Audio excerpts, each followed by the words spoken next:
Bonjour à tous, j'espère que vous allez bien, je suis vraiment ravie de vous retrouver aujourd'hui pour une nouvelle vidéo sur la chaîne qui va être ma pile à lire pour le challenge de la Passe Miroir édition 2023 organisé par Amita Books. Je vous mettrai dans le petit le lien vers la vidéo explicative parce qu'elle explique très bien et en plus je ne suis plus trop au clair sur toutes les petites subtilités du challenge, mais voilà, globalement je vous mettrai la vidéo et c'est un challenge qui démarre le 1er juillet, donc au moment où je vous poste cette vidéo il a déjà commencé en fait.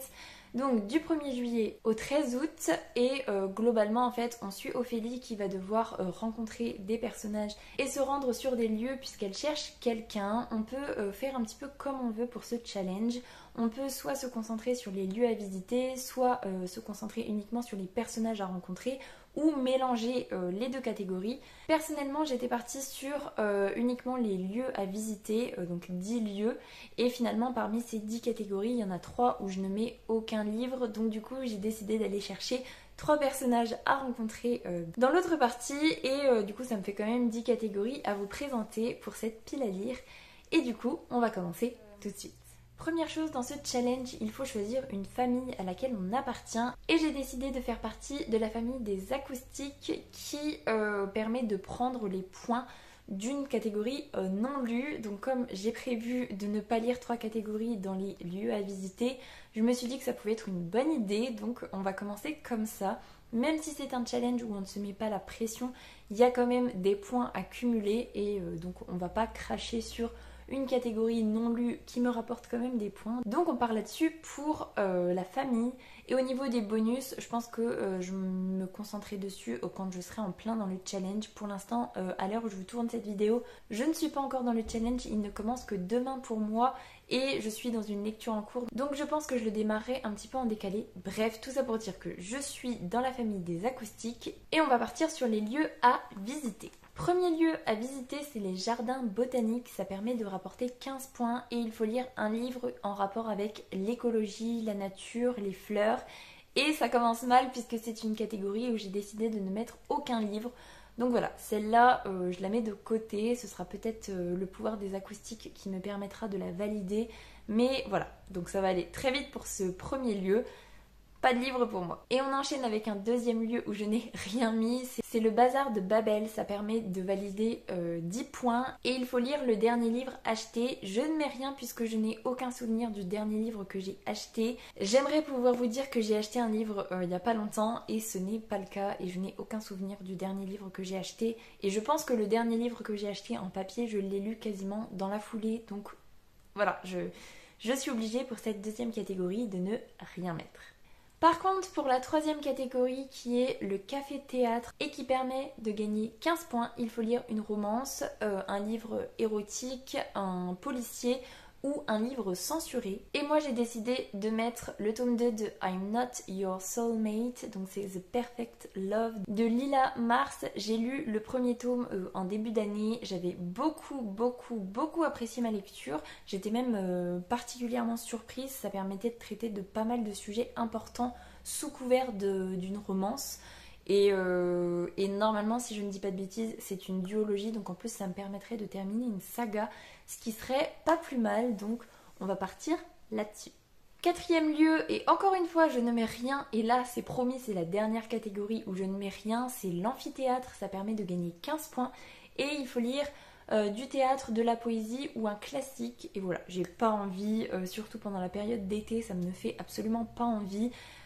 Aucun des trois mots. Du coup c'est pas grave, je retire cette catégorie et je mettrai un personnage à rencontrer à la place. Je les rajouterai à la fin et puis c'est tout. Ensuite on a le tramoiseau qui permet de gagner 20 points et il faut lire un livre où le personnage voyage ou un livre court. J'ai décidé de me concentrer sur la partie personnage qui voyage avec Les Mémoires de la forêt de Michael Brun-Arnaud, donc c'est le tome 1, Les souvenirs de Ferdinand Taupe aux éditions 9 de l'école des loisirs. J'avais pas prévu de le lire, je crois que je vous en ai parlé récemment, mais voilà, tout le monde dit que c'est un coup de cœur, tout le monde dit que c'est extraordinaire, et je me dis que ça peut être une lecture assez rapide, assez... alors pas fun pour le coup, parce que ça traite quand même de la maladie d'Alzheimer, mais voilà, je me dis... c'est l'occasion de le sortir de ma pile à lire et puis voilà, en plus il est vraiment super chouette, Il est très très beau, donc voilà, ça devrait être lu cet été. Ensuite, on a la catégorie du mémorial qui nous fait gagner 20 points et il faut lire une relique de sa palle ou de sa wishlist ou un vieux livre. Et là, on peut dire que j'ai un petit peu triché, mais pas tant que ça, puisque je sors le tome 3 de Fils des Brumes de Brandon Sanderson. Donc c'est le héros des siècles et c'est aux éditions Orbit. Je vous en ai parlé récemment en vous disant qu'il fallait absolument que je le lise, que je voulais attendre cet été, qui me faisait peur parce que c'est une énorme bricasse, mais j'avais adoré le tome 1. Plus récemment, je pense en fin d'année 2022, j'ai adoré le tome 2 et je ne veux pas laisser passer trop de temps avant le tome 3. Donc, est-ce qu'on peut dire que c'est une relique de ma palle? Un petit peu quand même, puisque j'ai lu le tome 1 il y a très longtemps et ça me faisait tellement peur d'être déçue de la suite et de me lancer dans ces bricasses que j'ai fait traîner. Et là en fait c'est un peu triché parce que j'ai quand même lu le tome 2 il n'y a pas si longtemps. Donc c'est plus vraiment une relique de ma palle. Voilà, on va dire que je triche un petit peu, mais j'espère pouvoir lire Le héros des siècles de Brandon Sanderson. Et en plus ça me permettrait de terminer une saga. Donc j'ai hâte, j'ai peur, mais j'ai quand même vachement plus hâte que peur. Ensuite, on a la catégorie des transcendiums qui nous fait gagner 15 points. Et là, il faut lire un livre de science-fiction qui parle de l'espace ou qui fait référence à tout ce qui est onirique. Et j'ai décidé de mettre Cogito de Victor Dixon aux éditions Robert Laffont. C'est pareil, il fait partie des livres papier qu'il faut vraiment que je lise. En plus, c'est un one-shot, donc franchement, ça devrait pouvoir se faire. C'est un roman de science-fiction, donc ça va parfaitement dans cette catégorie. Et en plus, c'est du Victor Dixon, donc globalement, je pense que ça devrait être lu et ça devrait être rapidement lu en plus, puisque j'adore la plume de l'auteur. Donc voilà pour cette catégorie. 8e catégorie, c'est le Secrétarium pour 20 points. Il faut lire un livre qui parle de mythes, de mythologie, de légendes ou une réécriture. Et j'ai décidé de mettre Gilded, je sais pas si c'est comme ça qu'on le dit. Donc c'est le tome 1 de Marissa Meyer. Il me fait très envie. Il est sorti au mois de juin je crois, ou au mois de mai. Peut-être au mois de mai. J'ai très envie de le lire. Il est dans ma liseuse. Et voilà, donc je pense que clairement il sera lu et ça va parfaitement dans cette catégorie puisque c'est une réécriture du conte de Rumpelstiltskin, donc parfait. J'ai si hâte, vous n'imaginez même pas. 9e catégorie, c'est l'école de la bonne famille pour 20 points et il faut lire un livre qui parle d'école ou découvrir un nouvel auteur. Et j'ai décidé enfin, en plus on est en période estivale donc c'est parfait pour un feel good, de découvrir La plume de Virginie Grimaldi avec Le parfum du bonheur est plus fort sous la pluie. Je crois que c'est ça le titre, que j'ai sur ma liseuse depuis beaucoup trop longtemps. Je me tâte toujours, j'ai envie de découvrir sa plume parce que tout le monde dit que c'est super, que ses histoires sont incroyables, mais je ne trouve jamais le temps, jamais la motivation. Donc voilà, il est dans ma liseuse, il est prêt, on est en été, même si aujourd'hui quand je filme il ne fait pas très beau, ni très chaud d'ailleurs, on a été habitué à bien plus chaud. Bref, je pense que ça peut être très rapidement lu et j'espère ressentir l'engouement de tous les fans de Virginie Grimaldi. En tout cas, je croise les doigts.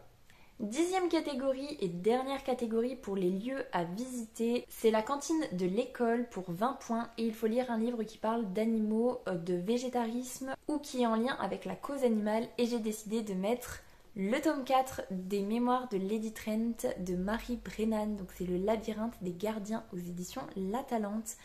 Comme je vous disais dans je ne sais plus quelle vidéo il n'y a pas longtemps, j'en lis un tous les ans, à peu près au mois de mai-juin. Donc là, on est fin juin pour moi, c'est même le dernier jour de juin. Je suis un petit peu en retard sur mon planning, donc globalement, je pense qu'il sera lu.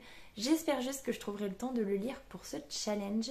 Ça me ferait très plaisir. Et là, niveau animaux, on est quand même sur l'étude des dragons. Donc même si c'est des animaux fantastiques, je pense qu'on est quand même pas mal à raccord avec la catégorie. Du coup, on va passer aux personnages à rencontrer puisque voilà, il me manque 3 catégories dans les lieux à visiter, donc c'est parti. Du coup, j'ai choisi de mettre la catégorie des généalogistes. Pour 15 points, il faut lire une suite de sagas ou un livre vert. Et d'ailleurs, je crois que pour les personnages à rencontrer, si on arrive à faire coïncider le thème de la catégorie et la couleur de la couverture, c'est double bénéfice, il me semble. Moi j'ai décidé de mettre le tome 3 de sang, d'écume et de glace d'Alexiane de Lys. Donc c'est Atlantis. Là ça ne marchera pas pour la couleur de la couverture, mais c'est pas grave puisque c'est une suite de sagas que j'ai envie de lire quand même. Alors moins frénétiquement que certains autres livres, mais globalement je sais que ça va être une lecture très rapide et j'ai bien envie de retourner aux côtés de Perséphone dans les fonds marins. Donc ça devrait être potentiellement lu, presque sûr. Ensuite, j'ai décidé de mettre la catégorie des maîtres censeurs pour 10 points et il faut lire un livre très connu, très populaire ou conseillé par quelqu'un et la couleur c'est orange et là c'est jackpot pour moi puisque j'ai décidé de mettre le tome 5 de Anne, donc c'est Anne et sa maison de rêve de Lucie Maud Montgomery aux éditions Monsieur Toussaint l'Aventure et on peut clairement dire qu'il est orange. Voilà, je pense qu'on est nickel là-dedans. J'ai trop hâte, trop hâte parce que je vous en parlais récemment. J'ai adoré, c'est un coup de cœur absolu le tome 1, le tome 2 était vraiment très bon et j'avais été un petit peu plus déçue du tome 3 et du tome 4 dans le sens où c'était pas vraiment ce que j'attendais. Il me manquait les personnages de base, il me manquait Green Gables en fait et là je pense que dans ce tome 5 on va être pile poil dans ce que j'attends donc trop hâte et en plus Anne, voilà c'est un petit bonbon, donc je vous en reparle prochainement. Et enfin, dernière catégorie, c'est les virtuoses. Pour 15 points, il faut lire un roman de fantasy ou de plus de 400 pages. Et la couleur, c'est le bleu. Et j'ai décidé de mettre Le plus doux des poisons de Nathalie Mahé. Donc c'est le tome 1. Je vous en parlais encore très récemment en vous disant que le tome 3 allait sortir, il me semble, au mois de juillet, que je n'avais toujours pas lancé cette saga et que ça me faisait quand même plutôt bien envie. Donc c'est un roman de fantasy, il va parfaitement dans cette catégorie et voilà, ça me permettra de commencer une nouvelle saga, mais j'avais très envie de la commencer de toute façon, donc c'est jackpot pour moi. Et du coup, voilà pour cette pile à lire. Je suis trop contente de participer une nouvelle fois pour cette 3e édition du challenge de la passe miroir. Je remercie Amita Books de nous le préparer tous les ans parce que je pense que c'est énormément de boulot et c'est sur un univers que j'adore. Donc voilà, je suis trop contente. Ça va me motiver, surtout que cet été... Bon, je vais avoir un été très chargé, mais je peux avoir potentiellement un petit peu de temps de lecture, donc on va essayer de se surpasser par rapport à l'année dernière, du coup, voilà. Sur ce, je vais vous laisser là-dessus, n'hésitez pas à venir discuter avec moi en commentaire, ça me fera super plaisir. En attendant, je vous souhaite une très belle semaine, de très belles lectures, et je vous dis à la semaine prochaine.